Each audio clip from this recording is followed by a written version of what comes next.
Le bel esprit. Oh oui. Oh oui, oh oui, mes amis, j'ai regardé AEW Dynamite et j'ai adoré. Oh oui, oui. Ça me rappelle, vous savez, quand je fais ces pauses dans AEW et que je me remets à regarder, ça me rappelle une des premières, probablement même la toute première review d'AEW que j'avais fait, si je dis pas de bêtises, cet été, en août, peut-être, il me semble bien, après que beaucoup d'entre vous m'avaient demandé, Tom, tu peux faire des reviews AEW, donc je l'avais fait. Et je me souviens très clairement du titre de la review qui avait été ça ne m'est jamais arrivé de toute ma vie ou de ma carrière, quelque chose comme ça. J'avais adoré. Et donc là, mes amis, pour plusieurs raisons, j'ai regardé AEW Dynamite du 26 février 2025 depuis San Diego en Californie. Et franchement, j'ai adoré. Pourquoi? Parce que, en fait, comme je vous dis, quand je fais ces pauses dans le matage des shows AEW, c'est un bol d'oxygène de re-regarder ces shows où je vois de nouvelles superstars ou alors des superstars que je ne cours. Enfin, superstars, est-ce que ça s'appelle des superstars AEW superstars? Des catcheurs AEW que je n'ai pas l'habitude de voir, que nous voyons très rarement pour nous tous, techniquement, qui avons été élevés et qui avons grandi avec le produit WWE. Et franchement, c'était top. C'était top pour plusieurs raisons que nous allons voir dans cette télé reviews. Et comme je sais que vous adorez ces intros qui durent 10 minutes, il y en a un ou deux, je sais plus. Enfin, j'ai du retard sur vos commentaires, les amis. Hein. Je vous dis, hein, si j'ai pas mis le cœur, c'est que j'ai pas encore lu. Et là, il y en a quelques-uns que j'ai pas lu parce que, bon, tout simplement, je serrais par le temps. Parce que là, cette semaine, donc, mes amis, cette semaine, 1, 2, 3, 4, 5, 6 vidéos. 6 vidéos en une semaine, hein. Étant donné que là, bon, donc je vous fais la review de Dynamite qui va être postée ce soir, jeudi.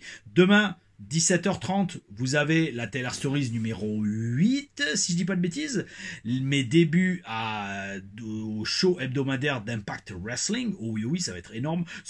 Enfin, la vidéo, non, j'allais dire, le segment est rapide. Le segment, c'est 8 minutes, je crois.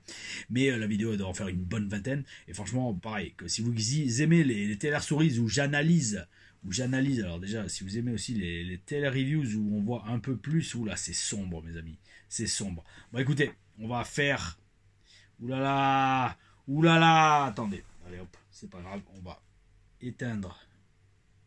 Est-ce que j'y arrive? Non, j'y arrive pas.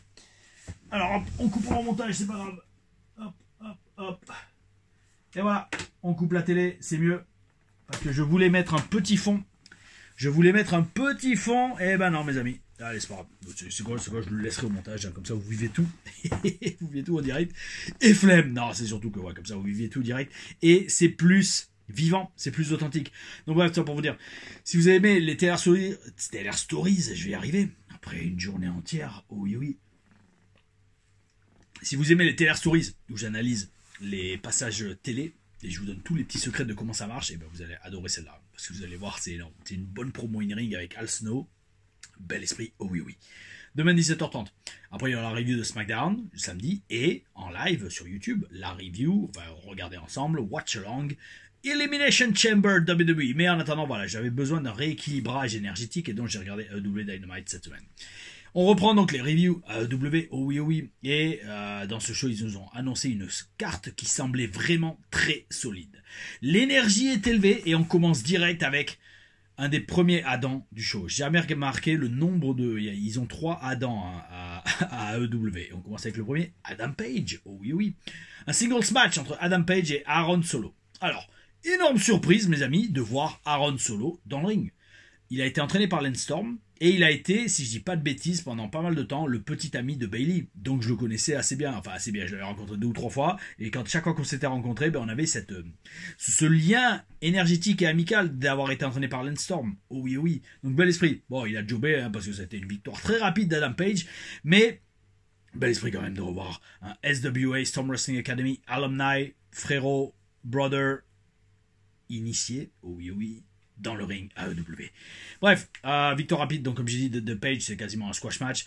Page, franchement, je kiffe. Mes amis, alors là, je kiffe. Page, il a un charisme, il a un gros look, il a un physique, il a une présence, il a un personnage. C'est ça qui est bon. C'est ça qui est bon.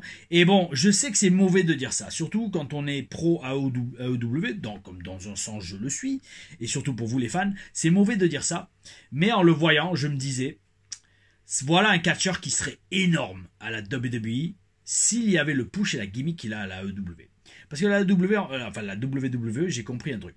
J'ai compris qu'en fait, la WWE sait construire des stars. À AEW, ils mettent en avant les catcheurs et le catch, ça oui, c'est indéniable, mais la WWE, ils savent construire des stars, avec des vignettes, avec des storylines, avec des entrées, des présentations, etc. Adam Page, en débutant avec des vignettes, avec une entrée de ouf, sur un cheval, je sais pas, waouh, ça serait énorme. Alors encore plus, j'allais dire presque si c'était sous l'ère Vince McMahon, parce que je pense que Vince construisait beaucoup plus de stars, de superstars, que Triple H. Mais c'est un autre débat, mes amis. Bref, ça pour dire, en voyant Adam Page et en revoyant Adam Page et en revoyant la qualité de son travail, je me suis dit, à la WWE, il ferait très très mal si, encore une fois, il a la position et le push qu'il a à la AEW. C'est logique, parce que s'il le signe et ils le font jobber tous ses matchs et il a même pas d'entrée ou c'est une musique de merde et voilà, il est plus sa gimmick, c'est pourri, quoi. Ça sert absolument à rien. Donc Page prend le micro, il est très bon au micro et il exige que MJF se pointe, un autre catcheur excellent. Et, oh oui. Ce qu'il fait, MJF se pointe et il se pointe avec un costard violet qui est identique à un de ceux que j'avais à NXT, ça m'a fait rêver. J'avais exactement la même couleur. C'est violet lavender, c'est comme ça qu'ils appellent. Chris Daniel a été attaqué dans les vestiaires par MJF et Page court backstage pour voir son ami Christopher Daniels qui a été attaqué. Rien qui a vraiment ressorti de cette promo, si ce n'est qu'ils vont avoir un match ensemble, si je dis pas de bêtises, à Révolution, je crois, il me semble, peut-être.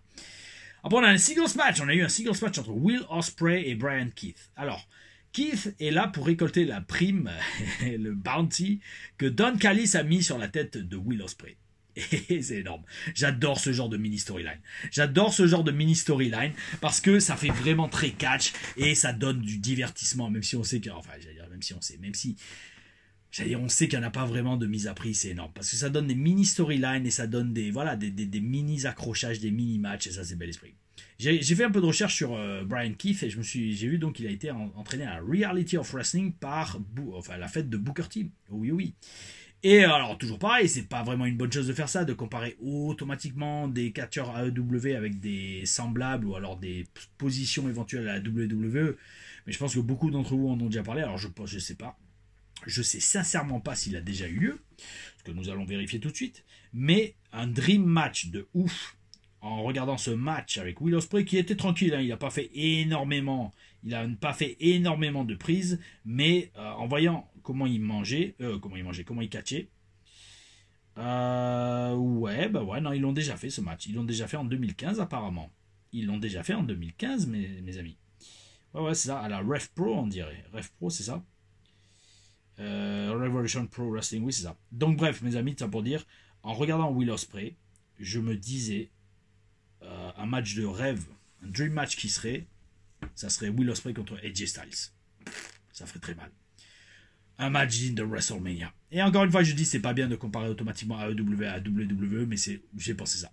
En voyant Will Ospreay bouger, surtout que maintenant, il a appris Will Ospreay à bouger un peu plus comme un main eventer, à ralentir son catch et à faire un peu plus les prises flashy au bon moment du match, plutôt que de faire que ça tout au long du match. Exactement comme Ricochet, ils ont tous les deux commencé à catcher comme des main eventers. Bel esprit.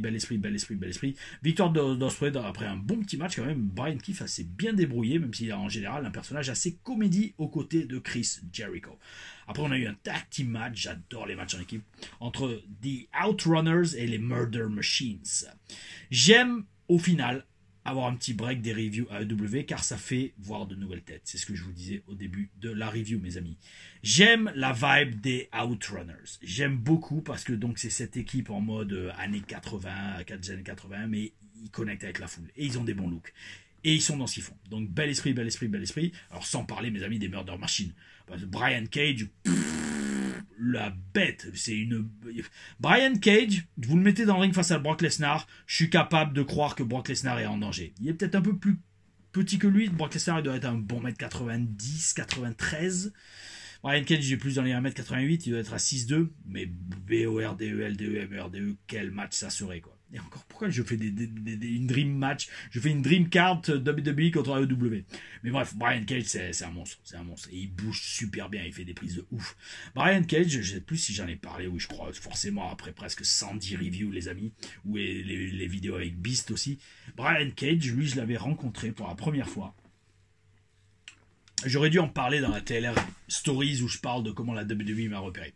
C'est la première fois que j'ai rencontré Brian Cage, il s'appelait... Comment il s'appelait Enfin, je sais plus son nom sur les indies. Il faisait équipe avec LA Knight, pas Slate Randall. J'ai oublié leur nom sur les indies. Bon, enfin bref, Sean Ricker. Voilà. Ils faisaient équipe ensemble. Il s'appelait je sais plus quoi en Californie du Sud. Et c'est quand j'ai fait mes tout premiers essais WWE en 2008. Et Brian Cage y était. Et il était déjà un bon petit physique, mais il était loin d'être aussi gros que maintenant. L'Office l'adorait. Il avait mis dans un dark match en équipe contre Hardcore Holly, peut-être, et R-Truth, il me semble. Et le pauvre s'était fait mettre KO sur une chute arrière. Il avait pris un crossbody de la troisième par, je crois, Bob Holly ou R-Truth, et il était KO, il s'était pas relevé. Et il avait été signé. Enfin, en fait, l'Office l'adorait, il avait une belle gueule, il était beau gosse, il avait un bon petit physique, même si c'était loin d'être ce qu'il est actuellement, et l'Office l'avait signé. Donc franchement, ouais, c'est... Et après, je l'avais recroisé en Allemagne. C'était quand? C'était en 2017? Oui, été 2017, c'est ça, un gros show à la GWF, German Wrestling Federation, géré par Ahmed Cher, qu'on n'a pu voir dans les TLRM, mais qu'on reverra d'ailleurs, parce que j'ai un deuxième match avec lui, beaucoup mieux d'ailleurs que celui que j'avais fait à l'époque, que vous avez déjà vu en TLRM, qui sera posté incessamment sous peu quand j'aurai fait la vidéo, mes amis. Oui, je pense très sincèrement, je vais commencer à mettre 2 TLRM par semaine. Peut-être, je pense, les semaines où il n'y a pas de TLR Stories Impact, je vais mettre une deuxième TLRM le vendredi. C'est parce qu'il y en a tellement qui arrivent, mes amis. Là, j'en ai fait une douzaine. C'est-à-dire qu'en fait, pour 12 semaines, les TLRM, je suis tranquille. Mais en fait, je continue, j'en ai fait 2 autres hier. 2 autres, et elles sont énormes. Les 2 TLRM hier que j'ai mises et que j'ai uploadées, elles sont énormes. Mais bref, ça pour dire, ouais, en 2017, j'avais recroisé en Allemagne et il s'était souvenu de moi. Il m'avait fait rêver. Alors, Brian Cage me fait rêver. Le mec, il se souvient de toi. Il fait, ouais, je me souviens de toi, mec, et tout, en Californie. Et je suis, ok, d'accord. J'avais pas du tout la même gueule. J'avais le crâne rasé, j'avais la grosse barbasse. Ok, bel esprit. J'apprécie énormément ça. Ça montre un vrai pro qui non seulement a de la mémoire, mais en plus vous montre qu'il se souvient de vous. Il vous snob pas. Il n'y a rien de pire que les gars qui font semblant de pas vous reconnaître ou semblant de pas vous voir. Ça, c'est relou de ouf. Et c'est pour ça que je redis, il y a des mecs comme MVP ou quoi, ils ont mon respect éternel, parce que les mecs, en plus d'être des très bons talents, les mecs n'ont pas du tout la grosse tête. Je l'avais expliqué dans la TLR Stories où j'expliquais encore une fois avec ses tryhards en 2008, MVP avait été adorable avec nous, Mr. Kennedy également, et d'autres nous avaient pris de haut, et qu'ils aillent no comment. Bref.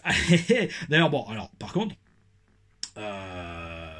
j'allais dire, oui, bon, en fait, idem pour Lance Archer, en fait, son coéquipier. Lance Archer, j'avais fait équipe avec lui au Cow Palace en 2007. C'est énorme, en fait, c'est énorme. Je regarde tous ces shows, et je me rends compte qu'une façon ou d'une autre, les 3/4 des gars, en fait, j'ai une interaction avec lui à un moment donné. Les amis, si vous voulez faire du catch, préparez-vous à bouger, à voyager. Parce que plus vous voyagez, plus vous allez faire de connexions et de contacts avec les gens. Oh oui, il y a des gens qui termineront à la télé. Ah, bel esprit.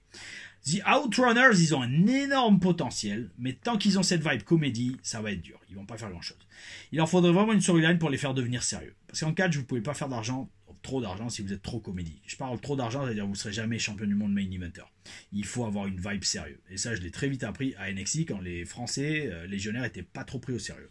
Par contre, à Impact, ils nous prenaient super au sérieux. Et vous verrez dans tous les segments qu'on a eu, on était franchement une menace quand même crédible pour la plupart de nos adversaires. On a eu 2 matchs, 3 en comptant le match à échelle avec les Hardy Boys.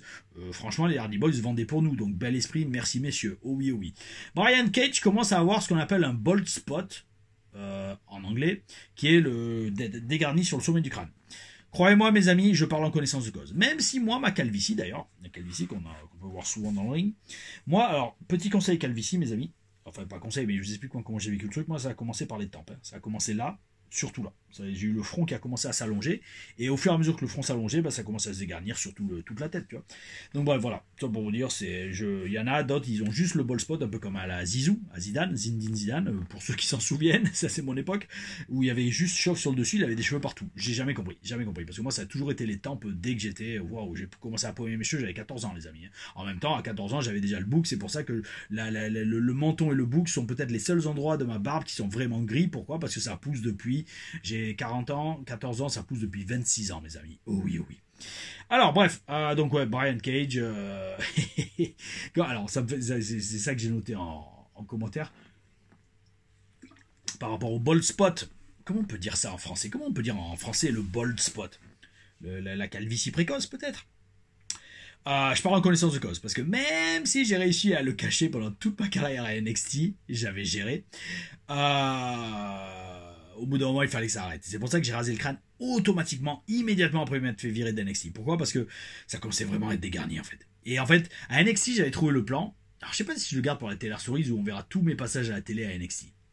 Bah, je vous en donne un aperçu. J'avais le combo. Alors, déjà, le combo, je prenais des pilules qui faisaient repousser les cheveux. D'ailleurs, il fallait que je le signale au docteur de la WWE, parce que n'oublions pas qu'il y a des contrôles antidopage à la WWE, pour pouvoir prendre de stéroïdes. Et donc, ces pilules, ça s'appelait, alors pour ceux qui perdent leurs cheveux, renseignez-vous, ça marche super bien. Ça m'avait réépaissi les cheveux, ça avait même fait repousser la plupart des cheveux.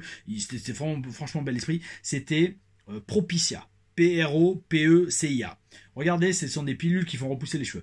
Mais il fallait que je dise au docteur de la WWE, parce qu'apparemment, ça pouvait bouger sur les hormones. Ça va faire des trucs sur les hormones. Bon bref, Propicia, c'est ça, Propicia je crois. Hein, c'était des pilules qui ont fait repousser les cheveux. Et après je me mettais aussi la poudre de Topic, Toppik. C'est Topic, c'est de la poudre, des fibres de cheveux noirs. Alors il y avait toutes les couleurs. C'est pas des fibres de cheveux, mais c'est comme de la poudre, des fibres, comme pas des peluches, mais vous mettiez pour cacher où il y avait des trous. Et moi j'en mettais sur les tempes en fait, parce qu'après j'étais pas trop dégarni sur le dessus, mais bon, enfin j'en mettais partout. Donc j'avais une tête bien pleine, bien fournie de cheveux, les secrets d'Insiders pour avoir caché sa calvitie à la télé américaine. Et à Impact, j'avais plus de problème, je m'étais rasé le crâne. Oh oui, comme vous le verrez dans la TLR Stories demain. Oh oui, en plus où je m'étais bien rasé le crâne à rebrousse-poil, donc il était bien lisse et j'avais mis du coco butter, du beurre de coco pour vraiment qu'il soit bien brillant à la Steve Austin. Oh oui, c'était très bel esprit. Et bref, ça pour vous dire. Et maintenant j'ai fait un mix des deux. J'ai relaissé pousser les cheveux, mais en étant chauve sur le dessus. Oh oui, bel esprit. Calvitie represent. Oh oui, making being bald great again. Oh oui. Bref, les Murder Machine perdent le match sur un roll-up surprise quand le Hurt Business vient les déconcentrer sur la scène d'entrée. Mes amis, la feud et le match entre les Murder Machine et le Hurt Business semblent être intense et solide. Et ça me donne envie de regarder régulièrement AEW, ce que je pense que je vais faire maintenant. In-ring promo de Swerve Strickland. Alors, Swerve, toujours aussi charismatique, et il s'adresse à Ricochet. Alors, en parlant de charisme, Ricochet aussi commence vraiment à se trouver avec cette vibe de heel. Hein. Il se lâche, et ça se sent. Et bravo à lui, parce que les promos sont vraiment ce qui lui manquait jusqu'à présent. Bel esprit. C'est ce que Pac m'avait dit, en fait. Un bout d'un moment, j'avais demandé à Pac, à Neville, je lui avais dit, yo frérot, qu'est-ce que t'as fait pour devenir aussi bon comme ça d'un coup au micro? Il m'a dit, mec, j'ai arrêté de réfléchir et j'ai commencé à me lâcher. Et ça, mes amis, je l'avais dit, je l'avais compris, non, parce que j'ai mis du temps à l'assimiler. Hein. Vous savez, il y a pas mal de gens, que ce soit des fans ou même des catcheurs, qui viennent me demander des conseils. Tom, comment tu fais pour être aussi à l'aise au micro ou quoi? Parce qu'en fait, franchement, vous savez, ce qu'on voit en France, c'est qu'un aperçu de tout ce que je fais au micro en anglais. Et je leur dis, mec, il faut se lâcher, il faut pas réfléchir, il faut vivre ce que tu dis.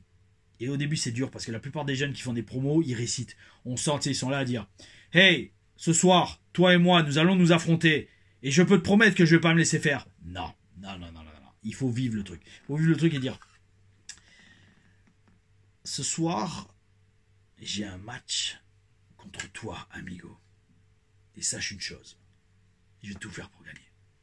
Parce que perdre contre toi, ça serait vraiment la pire des choses qui pourraient m'arriver.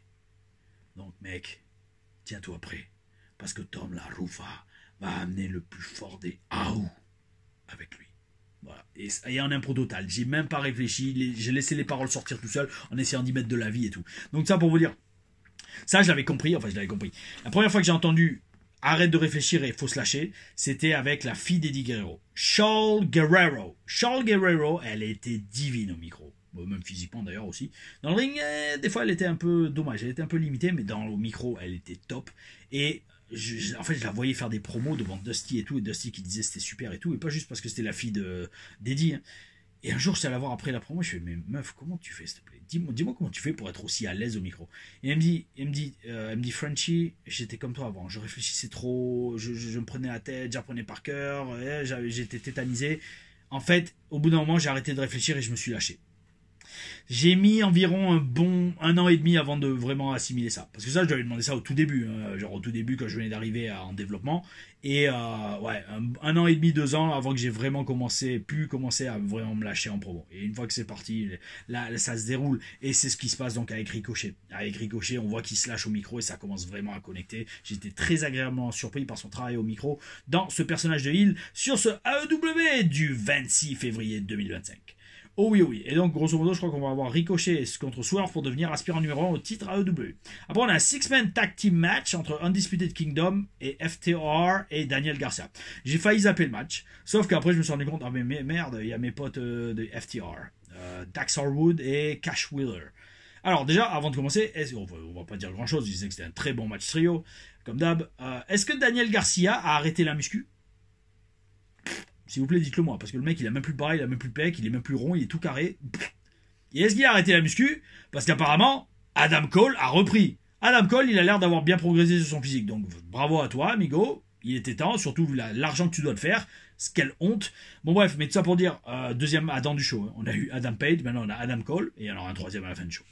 Donc c'est super, comme je disais, de revoir FTR en action. Parce que franchement, bon, après ça j'ai expliqué plein de fois, mais David Harwood, Dax Harwood, qui a fait ses débuts à NXT d'ailleurs, que vous pouvez voir sur la chaîne WWE NXT, qui poste tous les épisodes d'NXT de l'histoire littéralement, et vous pouvez voir mes débuts en manager. De toute façon, on le verra dans une Taylor Stories. Je pense que la WWE republie tous ces épisodes NXT parce que comme le network a fermé aux States, et ben en les repostant sur YouTube, en mettant un copyright dessus, ben ça empêchera des chaînes comme la mienne d'être monétisées si vous mettez des segments d'NXT. Oh oui, oui, je pense, hein, on verra. De toute façon, en tous les cas, je le ferai quand même parce que toutes mes apparitions, en tout cas en tant que manager NXT, étaient franchement gold. Gold, ne serait-ce que pour les promos, l'accent français qui était scandaleux, encore plus quand je riais à la française en mode américain, genre ha ha ha, comme ça c'était pourri, mon dieu, je l'ai fait 2 fois. Il rigole un jour, il m'a pris à part, il m'a fait, bon, je le redire dans la Taylor Stories, mais il m'a fait, fais plus ce rire là, c'est trop faux. Et je suis ok, monsieur, merci de dire ça, parce que moi je pensais, je me disais, il fallait que je leur donne du français bien caricatural pour être à la télé, pour me démarquer des autres. Mais bon, ouais, enfin, faudra que je rentrerai dans les détails, quand j'y serai. Bref, ça pour vous dire, Dax Harwood, bel esprit, vous pouvez voir toutes mes apparitions avec lui sur la chaîne WWE NXT, oh oui. Et d'ailleurs, je redis, FTR, qui s'appelait à l'époque les Mechanics, ont eu leur tout premier match en équipe de l'histoire contre, oh oui, les légionnaires à NXT. C'est sur 2 live events un week-end où on avait été dégoûté avec Marcus parce que nous on était à la télé depuis presque 6 mois et on devait jobber contre une équipe qui n'avait jamais même pas été sur un seul show. Oh oui, mais c'est comme ça, c'est ça le catch. Quand vous êtes des bons heels et vous faites bien mousser, apprêtez-vous à jobber, mes amis. Match à 6 qui bouge bien comme tout match trio, victoire de Adam Cole, peut-être parce qu'on le récompense du fait qu'il a enfin pris un peu de muscle vu son salaire.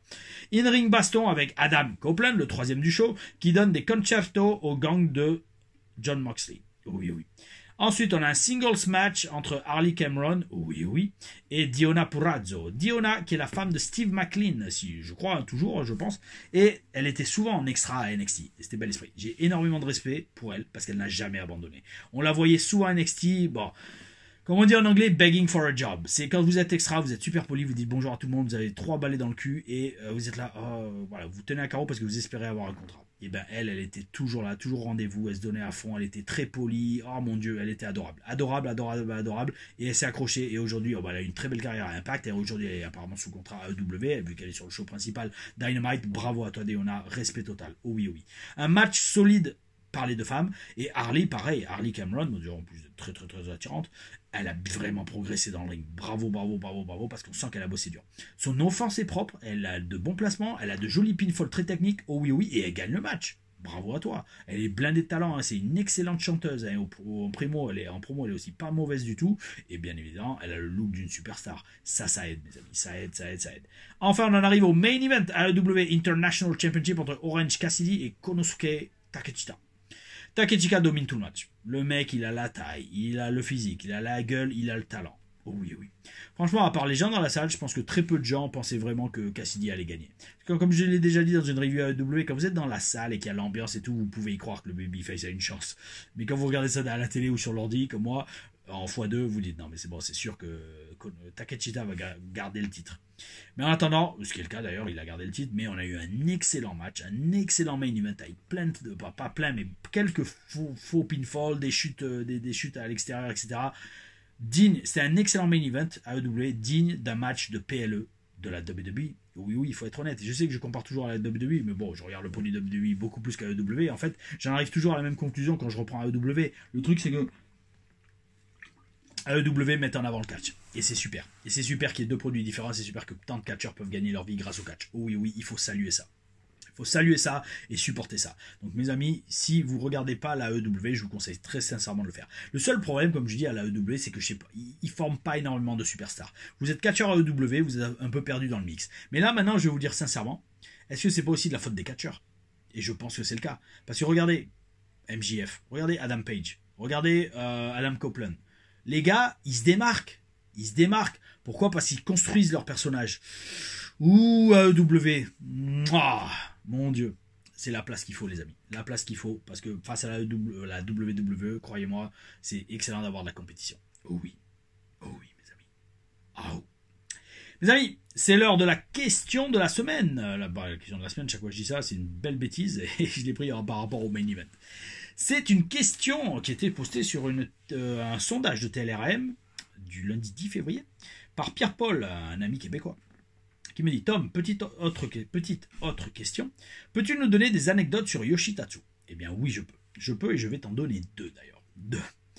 Yoshitatsu, il avait commencé à ECW, c'était un Young Lions avec beaucoup d'espoir mis en lui à la New Japan, début des années 2010 je crois. Il avait été en équipe, il avait débuté en même temps que Hiroshi Tanahashi, si je dis pas de bêtises. Oui, Tom Larifa, historien du catch. En plus d'être pratiquant régulier. Et donc bref, Yoshitatsu avait été signé à la Florida Championship Wrestling et avait débuté à ECW. Bon, il avait eu un petit push, on l'avait bien guidé, je pense, dans ses matchs, et il avait assez brillé au début. Un peu en mode Ricky Steamboat, il avait des collants avec un dragon dessus, je crois, il me semble.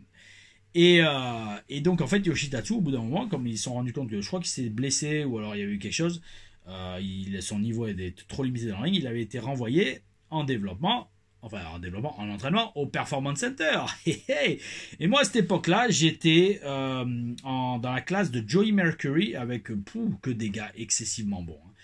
Attendez, Yoshitatsu WWE débute. Je veux vérifier quand même qu'il a le collant que je vous ai dit. Alors, ouais, c'est ça, il avait le collant avec les écailles. C'est ça, voilà, là on va le voir. Ouais, c'est ça, un peu comme Ricky Steamboat, je sais pas si on va bien voir. Est-ce que vous voyez bien, les amis? Oui, est-ce que vous voyez bien? Alors, hop, on va voir, hop. Voilà, c'est ça, magnifique, regardez les amis. C'est un collant à la Ricky Steamboat avec un dragon et les écailles dessus. Et donc bref, ça pour vous dire, donc il le renvoie au Performance Center pour qu'il s'entraîne. Et là, ils le mettent dans la classe de Joey Mercury, où je suis. Avec, il y avait Baron Corbin, Sami Zayn, David Harwood, Scott Dawson. Qui avait d'autres? Mojo Rawley, je crois. Sami Callan, Kalisto. Oui, Kalisto était avec nous. Sawyer Fulton. Enfin bref, il y avait des grands comme des petits, quoi. Et moi j'étais aussi parce que bon, à l'époque ça faisait un bon un an et demi que j'étais en développement, un an blessé. Mais après quand j'ai repris le catch, quand j'ai pu reprendre le catch, ils ont vu en fait finalement il est pas mauvais hein, le petit Frenchie. Donc j'ai vite grimpé les classes et j'étais arrivé dans la classe de Joey Mercury où il nous tuait Joey. J'en reparlerai dans une semaine type ou alors non, j'ai une TLR Stories qui va être mes différents coachs au Performance Center. Elle va être excellente celle-là. Elle va être excellente. En fait, je vais faire tous les coachs que j'ai eu, je vais vous expliquer comment se passaient les entraînements et c'était énorme. Chaque coach en fait avait sa propre vibe d'entraînement. Genre, certains vous entraînaient pour certains aspects du catch, d'autres pour d'autres. Et c'était énorme. Et Joey Mercury nous tuait. Mais qu'est-ce qu'il était bon. Joey Mercury, c'est probablement le meilleur coach que j'ai eu au Performance Center. On s'en rend pas compte comme ça, mais le mec, il était un coach de folie. Et bref, ça pour vous dire, Yoshitatsu se ramène dans le... Oh mon dieu. En fait, j'allais dire, je devrais pas dire ça, mais je le dis parce que le mec maintenant est devenu une méga superstar, hein, Sami Zayn. Yoshitoatsu, heureusement qu'il n'est pas à la télé WWE, sinon ça serait son pseudo, ça, Yoshitoatsu. Yoshitoatsu, il arrive dans le groupe de Joey Mercury, et à un moment, on fait des drills, mais des trucs ultra basiques, hein, genre prise de contact, prend la tête, amène au sol, et international, un truc comme ça, quoi. Et là, en fait, il passe avec Sami Zayn, parce que Sami Zayn voulait passer avec lui pour montrer qu'il avait le niveau pour aller sur la route. Parce que Yoshitatsu avait un salaire route à l'époque. C'est ça aussi qu'il faut comprendre. Ça, c'est pareil. Vous savez, je vois tellement d'experts, des experts du clavier qui veulent m'apprendre le métier. Ils n'ont aucune idée de comment marche le business. Enfin bref. Et le truc, c'est ça qu'il faut comprendre. C'est que vous êtes en développement. Ok, vous êtes à NXT Télé, mais vous avez toujours un salaire NXT. Vous avez un contrat NXT. Vous n'avez pas un contrat main roster. Donc ça veut dire qu'en fait, le mec qui a le contrat main roster se fait facilement 5 à 10 fois plus que vous, en fait. Par semaine et par an, tout simplement. Et donc, nous, on voit arriver Yoshitatsu, qui dans le ring est franchement, très très mauvais. En tout cas, pour son salaire. Et là, Sami Zayn passe avec lui, parce qu'il veut montrer à Joey et au coach qu'il peut tenir la route face à un mec de la route. Et là, en fait, je sais plus ce qui se passe, mais Yoshitatsu arrête pas de foirer le spot, ou alors il plante Sami sur la tête sur un truc simple. Enfin, il se passe quelque chose. Sami, il est sorti du ring et il a pété un câble. Il a pété un câble. Il a vraiment pété un câble en mode. Mais je pense qu'il faisait aussi un peu exprès pour faire passer le message au coach. Parce que Joey l'aimait bien, étant donné par rapport à son parcours indie, indépendant. Parce que Joey aimait bien les mecs qui avaient payé leur dû sur les indies. À l'époque, et il aimait pas justement les géants qui venaient juste parce qu'ils voulaient un salaire ou parce que c'était des athlètes. Chaque coach, vous verrez dans la Taylor Stories où je parle de mes coachs au Performance Center, vous allez comprendre la vibe. Mais voilà, ça pour vous dire. Sami il sort du ring après le spot foiré ou qu'il soit fait faire mal par Sami Yoshitatsu, ce que je peux comprendre. Et il a pété un câble en mode.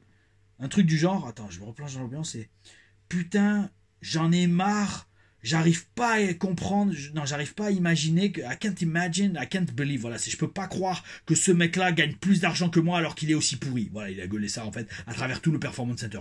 Nous, on se regardait tous en mode, bon, on le comprend, on est d'accord avec lui, mais c'est chaud de s'énerver comme ça, il était rouge quand il gueulait. Voilà, ça c'est une des anecdotes. Et la deuxième, ben attendez les amis, je vais sortir photo.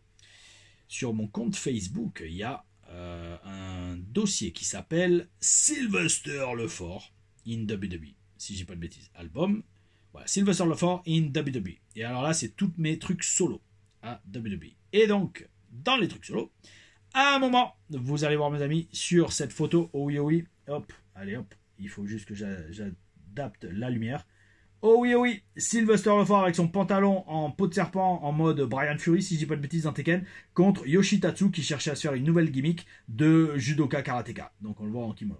Ça c'était sur un live event où Marcus était blessé, donc je bossais en solo contre des stars du roster. J'avais fait Karl Gotch, Simon Gotch aussi. Et donc j'avais eu un match simple contre Yoshitatsu lors d'un live event. Et ça m'avait fait délirer, c'est ça. Yoshitatsu, il voulait me faire un Shining Wizard de la deuxième corde. C'est-à-dire, moi, je suis dans le ring et il me fait un Shining Wizard en sautant de la deuxième corde sur moi. Et moi, je me dis, bon, ça va, c'est bon, c'est un coup de genou, je prends une chute arrière et voilà. Et Billy Gunn, qui était le producteur du match, on lui explique le match et on lui explique, ouais, alors, bon, en plus, Yoshitatsu avait un très mauvais anglais.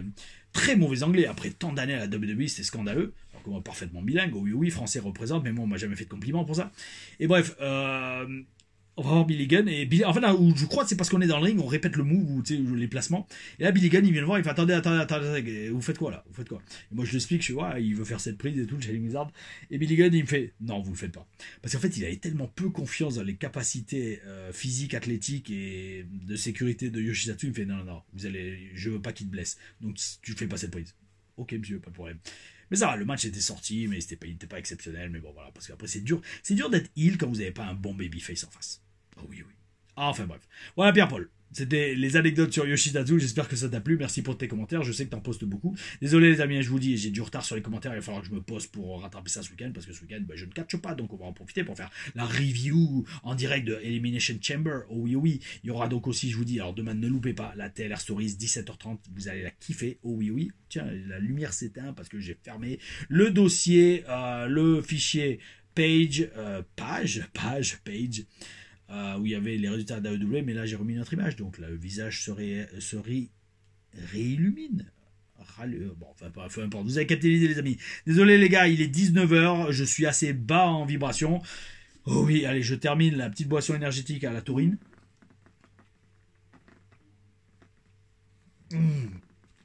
Espérons que je puisse dormir cette nuit. En attendant, mes amis, je vous souhaite une excellente soirée. Rendez-vous demain, TLR Stories numéro 8. Oh oui. Samedi, review de SmackDown, une grosse fin de semaine. Une grosse fin de semaine. Et là, alors là, je suis en train de tout préparer dans ma tête. Pour la WrestleMania Week, elle va faire mal. Parce que je sortirai une TLR Stories spéciale WrestleMania. Et je pense que je la publierai le samedi. Ouais, je pense. Parce que le samedi, je ne pourrais pas faire la review de la première nuit de WrestleMania, parce qu'il y a le show Rix à Dreux, le 19 avril, si je dis pas de bêtises. Donc, par contre, la deuxième nuit, je pense que je la ferai en direct. Oh oui. J'allais dire, ça sera peut-être même la dernière review en direct, ou peut-être même la dernière review avant pas mal de temps. On verra, mes amis. Je ne veux pas annoncer de mauvaises nouvelles, mais je vous dis dans la vibration énergétique dans laquelle je suis. Je prends tellement de plaisir à faire les reviews de matchs, et les reviews de segments, et les TLR Stories, etc., et les TLR Booking.